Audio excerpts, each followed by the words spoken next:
ಏನಾದರೂ ಮಾಡಿ ಒಂದು ದಾರಿ ತೋರಿಸಮ್ಮ, ದಾರಿ ತೋರಿಸು.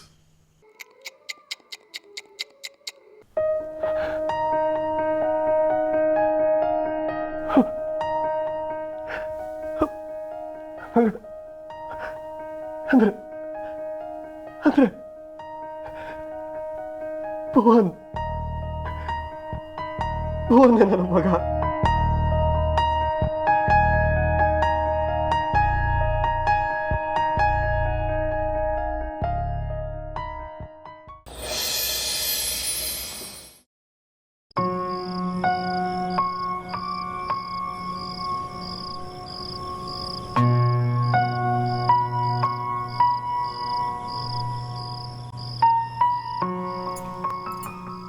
ಅಯ್ಯೋ, ಜ್ವರ ಕಮ್ಮಿ ಆಗಲಿಲ್ಲ. ಪಚ್ಚಿ ಪಚ್ಚಿ ಎದ್ದೇಳ, ಕಷಾಯ ಕುಡಿಲಕ್ಕ. ಗಂಟ್ಲಿಗೆ ಒಂಚೂರು ಹಾಯ್ ಅನ್ಸತ್, ಬಾ ಎದ್ದೇಳ. ಎದ್ದೊಳಕ್ಕೆ ಆತಿಲ್ಲ ಸವಿತಾ. ಪಚ್ಚಿ ನಾನಿದ್ನಲ್ಲ, ಎಬ್ಬಿಸ್ತಿ, ಬಾ ಎದ್ದೇಳ ನೀನು.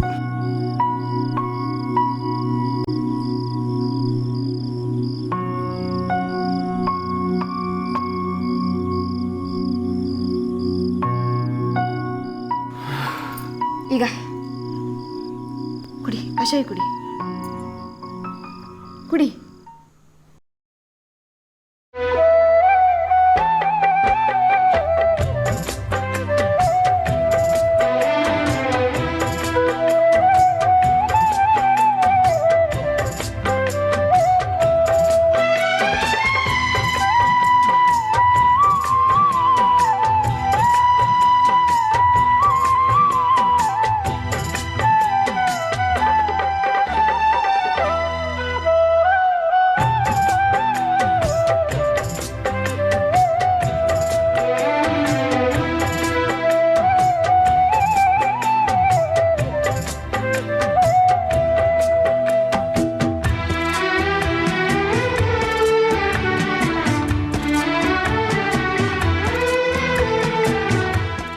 ಎಂತದ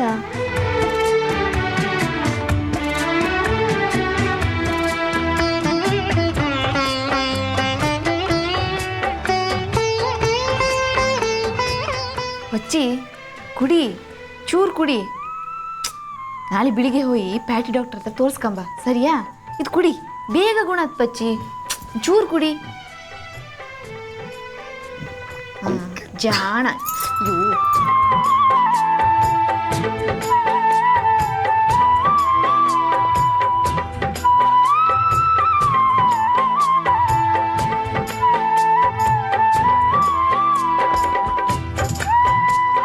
ನನ್ನ ಮದಿ ಹ್ಯಾಂಗೆಲ್ಲ ಆಯ್ತು ಅಂತ ಎಂತೆಂತೆಲ್ಲ ಆಸೆ ಇಟ್ಕೊಂಡಿದೆ. ನಿನ್ನಿಂದೆಲ್ಲ ಹಾಳಾಗೋಯ್ತು. ಮೊಣ್ ತಿಂಬು ಕೆಲಸ ಮಾಡ್ದನ್ನ ನಿನ್ನಿಂದ ನಂಗೆ ಶಿಕ್ಷೆ ಆಯ್ತು. ನಾ ಈ ದೈವಕ್ಕೆ ಹೇಳ್ಕಂತಿ, ಹೆಂಗಾರು ಮಾಡಿ ಈ ಸಂಬಂಧದಿಂದ ಬಂದಂಗ ಮುಕ್ತಿ ಕೊಡೋದಲ್ಲಿ. ಅಯ್ಯೋ, ಮೊದ್ಲು ಕೇಳ್ಕ. ನಾನು ಆಗ್ಲೇ ಕೇಳ್ಕೊಂಬಿದ್ದೆ, ನನ್ನ ಅರ್ಜಿಯೋ ನಿನ್ನ ಅರ್ಜಿಯೋ ಯಾರ್ದೋ ಒಂದು ಅರ್ಜಿ ಒಟ್ಟಿನಲ್ಲಿ ಮುಂದಕ್ಕೆ ಹೋದ್ರೆ ನಮಗೆ ಉಪಯೋಗ ಅಲ್ದ.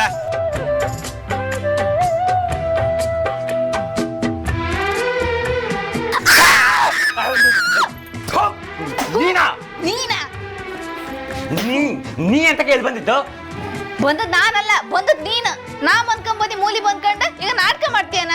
ನನ್ ಕನ್ಸಿನೊಟ್ಟಿಗೆ ಆಟ ಆಡ್ತೀಯನ ನೀನು ನನ್ನ ಜೀವನದ ಜೊತೆ ಆಟ ಆಡ್ತಾ ಇರೋದು. ಅಂತದ್ರಲ್ಲಿ ಇದು ಯಾವ ಮಹಾ ನನ್ನ ಕನ್ಸೆಲ್ಲ ಹಾಳು ಮಾಡ್ಬಿಟ್ಟಿಯಲ್ಲ.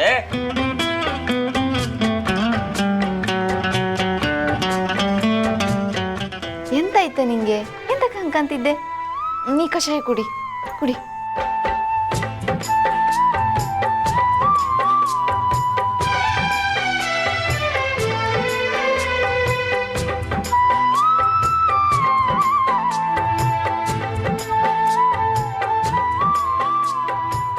ಸವಿತಾ, ನಾ ಎಷ್ಟೊಂದು ಬೈತೆ ನಿನಗೆ, ಆದರೂ ಇಷ್ಟು ಚಂದ ಮಾಡಿ ನನ್ನ ಕಂಡ್ಕತ್ತೆ. ನಾನು ಕೆಟ್ಟವಲ್ದ? ಪಚ್ಚಿ, ಈಗ ನಿಂಗೆ ಹುಷಾರಿಲ್ಲ, ನೀ ಮಲ್ಕೋ, ಈಗ ಮಲ್ಕೋ.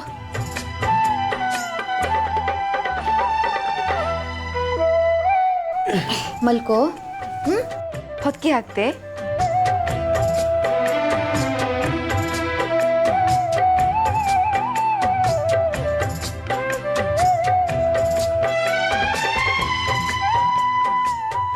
ಎಂತಾಯ್ತಾ?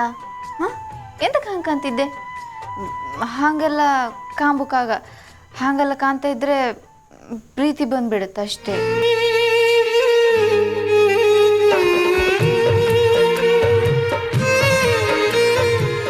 ಅದೆಂತ ಆಯ್ಕಂತೇಳಿ ಹಣೆಗೆ ಬರ್ದಿರ್ತಾವ ಅದೇ ಆತ ತಗ. ನನ್ನ ಪ್ರೀತಿ ಎಲ್ಲಿತ್ತೋ, ನಾ ಎಲ್ಲಿ ಹುಡುಕ್ತಿದ್ನೋ, ಎಂತ ಆತಿತ್ತೋ ನನಗೊಂದು ಗೊತ್ತಾತಿಲ್ಲ ಮರೈತಿ.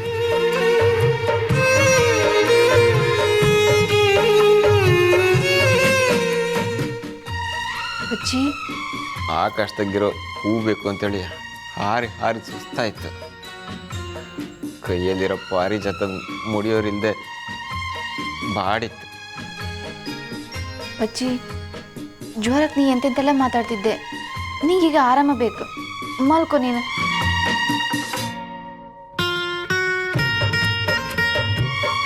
ಸವಿತಾ, ಯಾಕೋ ನನ್ನ ಪ್ರೀತಿ ಇಲ್ಲೇ ಇತ್ತು ಅಂತ ಕಾಣ್ತಿತ್ತು.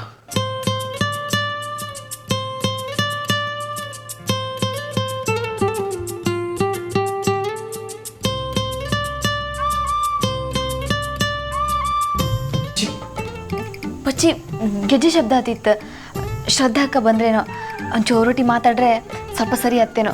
ಹಾಂ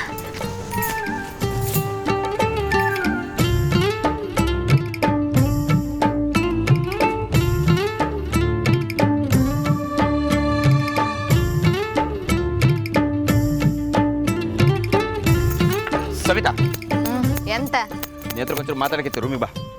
ಕೆದ್ದು ಮುಖದ ಮೇಲೆ ಬಾರ್ಸ್ದ ಅಂದ್ರೆ ಮುಖ ಬಾತ್ಕೊಂಡ್ ಬಿಡ್ಕ ರೂಮಿ ಕರಿತೇನ. ಏಯ್ ಮಾತಾಡಕತ್ತೆ ನೀನು ಯಾವ ಸಿಮೆ ಹೇಳ್ತಿದ್ದ ನಾನು ಸಿಗಾರ ಮಾಡ್ಕೊಂಡು ನಿನ್ನ ಕಾಯ್ದು ಹೇಳೋ. ಏಯ್ ನಿಂಗೆಂತ ಕದಲ್ಲ, ನಿಂಗೆಂತ ಮಾತಾಡೋಕಿದ್ದ ಮಾತಾಡಿ ಹೊಡ್ತೆ. ನಿಂಗೆ ಈ ಜನ್ಮದಾಗ ಶ್ರದ್ಧಾ ಅಕ್ಕ ಸಿಕ್ಕುದಿಲ್ಲ, ನೀ ಕನ್ಸ್ ಕಂಡ್ಕಂಡೆ ಇರ. ನೋಡು ಅದು ಯಾವ ನಮ್ಗೆ ಸಿಟ್ಟು ಶುರು ಆಯ್ತು ಅಂತೇಳಿ ನಿನ್ನ ಬೋನನ್ನ ಒಂದು ಮಾಡೋ ಪ್ಲಾನು.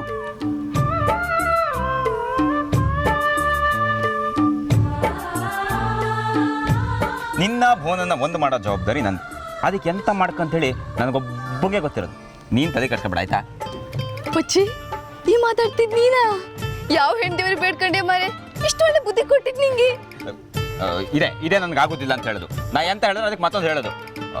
ಇರಲಿ, ಇದು ನನ್ನ ನಿನ್ನ ಮಧ್ಯೆ ಇರೋ ಒಂದು ಒಪ್ಪಂದ. ಇದ್ರಾಗ ನನ್ನ ಸ್ವಾರ್ಥನೂ ಇತ್ತು.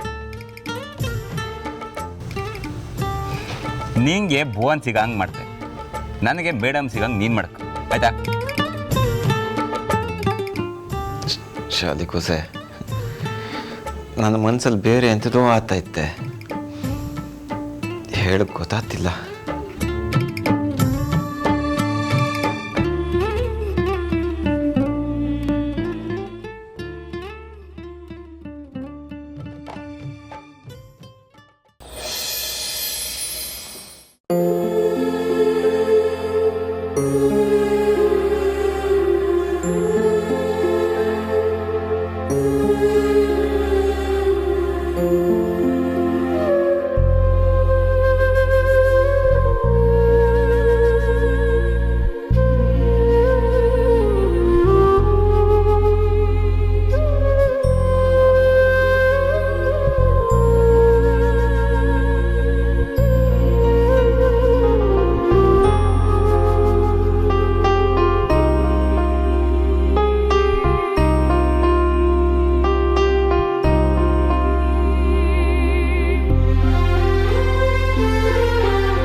ಅಪ್ಪಾಜಿ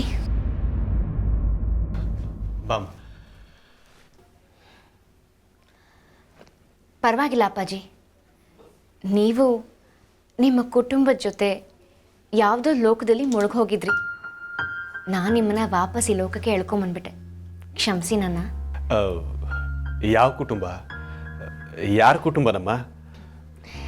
ಇನ್ನೂ ಆ ಫೋಟೋನ ಮುಚ್ಚಿಡೋ ಅಗತ್ಯ ಇಲ್ಲ ಬಿಡಿ ಅಪ್ಪಾಜಿ. ಭುವನ್ ರೂಮಿಂದ ಫೋಟೋನ ತಂದಿದ್ದು ನೀವೇ ಅಂತ ನನಗೆ ಗೊತ್ತು.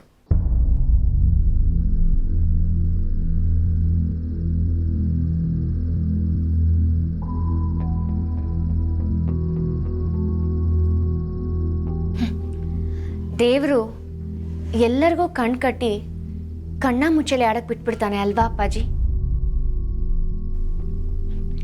ಹುಡುಕೋರ್ಗೂ ಕಣ್ ಕಾಣಿಸ್ಬಾರ್ದು, ಬಚ್ಚಿಟ್ಕೊಂಡಿರೋರ್ಗೂ ಕಣ್ ಕಾಣಿಸ್ಬಾರ್ದು ಅಲ್ವಾ? ಯಾರು ಯಾರನ್ನ ಆಟ ಆಡಿಸಿದಾರೋ ಗೊತ್ತಿಲ್ಲಮ್ಮ, ಆದರೆ ವಿಧಿ ಆಡಿಸ್ತಾ ಇರೋ ಚದುರಂಗದ ಆಟದಲ್ಲಿ ನಾನಂತೂ ವಿಪರೀತ ಏಟಾಗಿರೋ ಕಾಲ ಹಾಳಾಗ್ಬಿಟ್ಟಿದ್ದೀನಿ.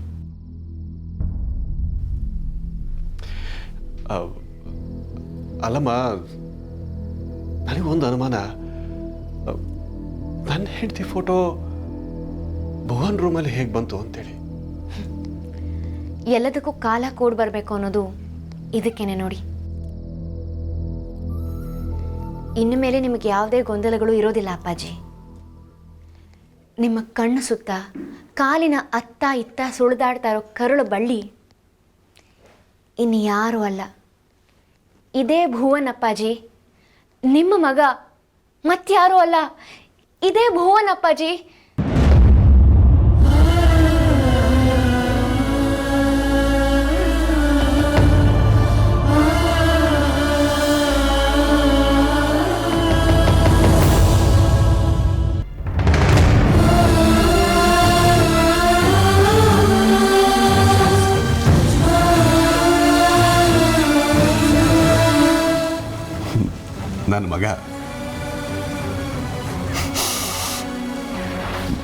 ನನ್ನ ಮಗ ಇದ್ದ ಹಾಗೆ.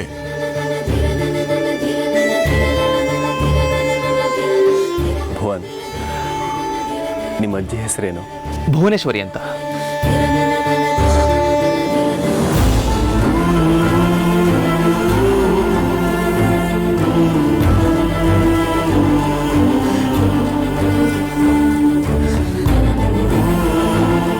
ನೀನ್ ನನ್ನ ಮಗನೇ ಆಗಿದ್ರೆ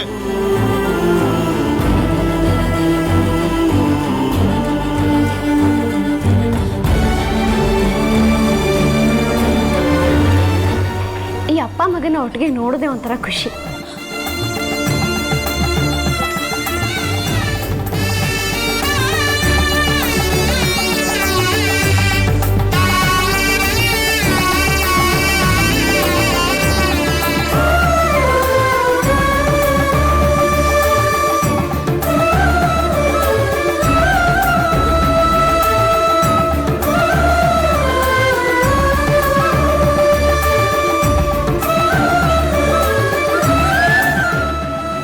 ಆಗ್ತಿಲ್ಲ ಅಲ್ವಾ ಅಪ್ಪಾಜಿ? ಶ್ರದ್ಧಾ, ಆದರೆ ಗೀದ್ರೆಲ್ಲ ಏನೂ ಅಲ್ಲ. ನಿಮ್ಮ ರಕ್ತ, ನಿಮ್ಮ ವಂಶವಾಹಿನ ಮೈದುಬ್ಕೊಂಡು ಹುಟ್ಟಿರೋ ಭುವನ್, ನಿಮ್ಮ ಮಗ ಭುವನ್, ಇದೇ ಭುವನ್. ಇಷ್ಟು ವರ್ಷ ನಿಮ್ಮನ್ನು ಕಾಯಿಸಿದ್ದು ಮತ್ತಿನ್ಯಾರೂ ಅಲ್ಲ, ಇದೇ ಭುವನ್.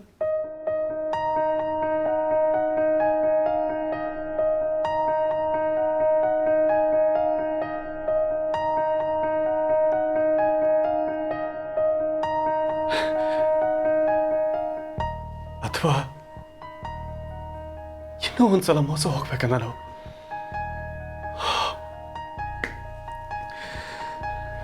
ಯಾವುದನ್ನ ನಂಬಬೇಕು, ಯಾವುದನ್ನ ಬಿಡಬೇಕು, ಒಂದು ಅರ್ಥ ಆಗ್ತಾನೆ ಇಲ್ಲ ನನಗೆ. ಅದು ಹಾಗೇನೆ ಅಪ್ಪಾಜಿ. ಒಂದ್ಸಲ ನಂಬಿಕೆಗೆ ದ್ರೋಹ ಆದ್ಮೇಲೆ ಮತ್ತೆ ನಿಜವಾದ ವಿಷಯಗಳನ್ನ ನಂಬೋದು ಕಷ್ಟ ಆಗೋಗುತ್ತೆ. ನಿಮಗೀಗ ಆಗ್ತಿರೋದು ಅದೇನೆ. ಆದರೆ ಇನ್ನು ಮುಂದೆ ಯಾವ ಅನುಮಾನನೂ ಬೇಡ ಅಪ್ಪಾಜಿ. ನಿಮ್ಮ ಈ ಮಗಳನ್ನು ನಂಬಿ. ಭುವನ್ ನಿಮ್ಮ ನಿಜವಾದ ಮಗ.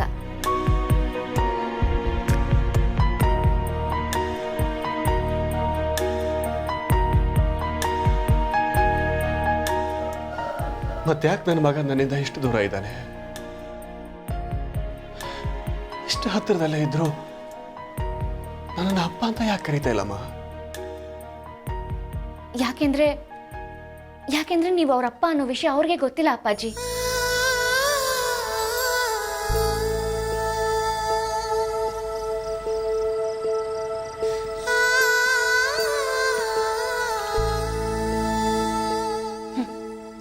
ಹಾಗೊಂದು ವೇಳೆ ಗೊತ್ತಿದ್ದಿದ್ರೆ ಇನ್ಯಾರನ್ನೂ ನಿಮ್ಮ ಮಗ ಅಂತ ಇಲ್ಲ ಕರ್ಕೊಂಡ್ ಬರ್ತಿದ್ರಾ? ಇಷ್ಟೆಲ್ಲ ಅನುಭವಿಸ್ತಿದ್ರಾ? ಅಲ್ಲಮ್ಮ, ನೀನಾದರೂ ಯಾಕಮ್ಮ ಇದನ್ನೆಲ್ಲ ನನ್ನಿಂದ ಮುಚ್ಚಿಟ್ಟೆ?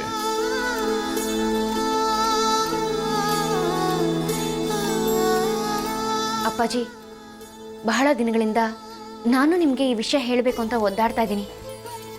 ಆದರೆ ನಿಮಗೆ ವಿಷಯ ಹೇಳಬೇಕು ಅಂತ ನಿರ್ಧಾರ ಮಾಡ್ಕೊಂಡು ಬಂದಾಗಲೆಲ್ಲ ಒಂದಲ್ಲ ಒಂದು ವಿಘ್ನಗಳು ಎದುರಾಗ್ತಾ ಇವೆ. ಆದರೆ ಈಗ ಈ ಎಲ್ಲ ವಿಘ್ನಗಳು ನಿವಾರಣೆ ಆಗಿದೆ. ನಿಮ್ಮ ಮಗ ಭುವನ್ ಈಗ ಪೂರ್ತಿ ನಿಮ್ಮವ್ರೆ. ಅವರ ಜಾಗಕ್ಕೆ ಮತ್ತಿನ್ಯಾರೋ ಬಂದು ನಿಮಗೆ ಮೋಸ ಮಾಡೋಕೆ ಇನ್ಮೇಲಿಂದ ಸಾಧ್ಯನೇ ಇಲ್ಲ. ನಿಮ್ಮ ಭುವನ್ ನಿಮ್ಮನ್ನ ಅವರ ಪ್ರಾಣಕ್ಕಿಂತ ಹೆಚ್ಚಾಗಿ ಪ್ರೀತಿಸ್ತಾರೆ, ಗೌರವಿಸ್ತಾರೆ.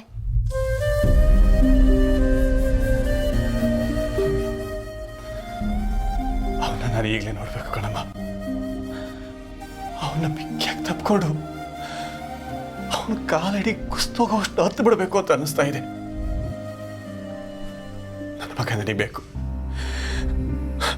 ನನ್ನ ಮಗ ನಡಿಬೇಕು. ನಾನು ಈಗಲೇ ಹೋಗಿ. ಅಪ್ಪಾಜಿ, ಈ ಖುಷಿ ನಿಮಗೆ ಕೇವಲ ಒಂದೇ ಒಂದು ಕ್ಷಣಕ್ಕೆ ಸಾಕ ಹೇಳಿ? ಅಷ್ಟೊಂದು ಅಲ್ಪತೃಪ್ತರ ನೀವು ನಿಮ್ಮ ಮಗನ ಪ್ರೀತಿ ವಿಷಯದಲ್ಲಿ? ಹಾಗಂದ್ರೆ ನಮ್ಮ ಭುವನ್ಗೆ ನಿಮ್ಮ ಮೇಲೆ ಪ್ರೀತಿ ಗೌರವ ಎಲ್ಲ ಇರೋದು ನೀವು ಅವರ ದಣಿಗಳು ಅಂತ, ತಂದೆ ಅಂತ ಅಲ್ಲ. ನೆನಪಿದೆ ತಾನೆ?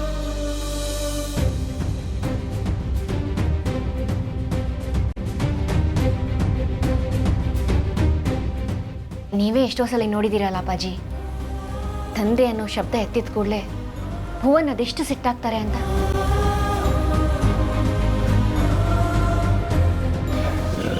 ನಾನು ಅವತ್ತಿಂದ ನಿನ್ನ ಕೇಳಬೇಕು ಅಂತ ಅಂದ್ಕೊಂಡಿದ್ದೆ. ನಿನ್ನ ಫ್ಯಾಮಿಲಿ ಬಗ್ಗೆ ಸ್ವಲ್ಪ ಹೇಳು. ನನ್ನ ಫ್ಯಾಮಿಲಿ ಬಗ್ಗೆ ಹೇಳ್ಕೊಳ್ಳೋದಕ್ಕೆ ಏನಿದೆ ದಿನಗಳೇ? ಹೇಳ್ಕೊಳ್ಳೋಂಥ ಇಂಟ್ರೆಸ್ಟಿಂಗ್ ಕತೆ ಏನೂ ಅಲ್ಲ ಬಿಡಿ. ಅಪ್ಪ ಅನ್ಸ್ಕೊಂಡಲ್ಲ ನನ್ನ ದೃಷ್ಟಿಲಿ ಕೆಟ್ಟೋನಾಗದು ಯಾವ ಕಾಲ ಆಯ್ತೋ ಗೊತ್ತಿಲ್ಲ. ಆದರೆ ನಮ್ಮಪ್ಪ ನನ್ನ ನಡುದಿರಲು ಕೈ ಬಿಟ್ಟಿದ್ದೋದ. ಅವ್ರ ಪ್ರೀತಿ ಬೇಕು ಅಂದಾಗಲೇ ಅವನ ಜೊತೆಗಿರಲಿಲ್ಲ. ಅಪ್ಪ ಅಂತ ಹೇಳ್ಕೊಳ್ಳೋದಕ್ಕೂ ನಾಲ್ಕು ಮನುಷ್ಯ ಅವನು. ಎಲ್ಲಿದ್ದಾನೋ, ಏನು ಮಾಡ್ತಾ ಇದ್ದಾನೋ ದೇವ್ರಿಗೆ ಗೊತ್ತು. ಅವನ ಮುಖ ಕೂಡ ನೆನಪಿಲ್ಲ ನನಗೆ. ಆದರೆ ಒಂದಂತೂ ಸತ್ಯ, ಎಲ್ಲಾದರೂ ಯಾವತ್ತಾದರೂ ಸಿಕ್ಕಿ ನಾನೇ ನಿಮ್ಮಪ್ಪ ಅಂತ ಏನಾದರೂ ಹೇಳಿದ್ರೆ ಅವನ ಜೀವ ಸತ್ಯ ಬಿಡೋದಿಲ್ಲ.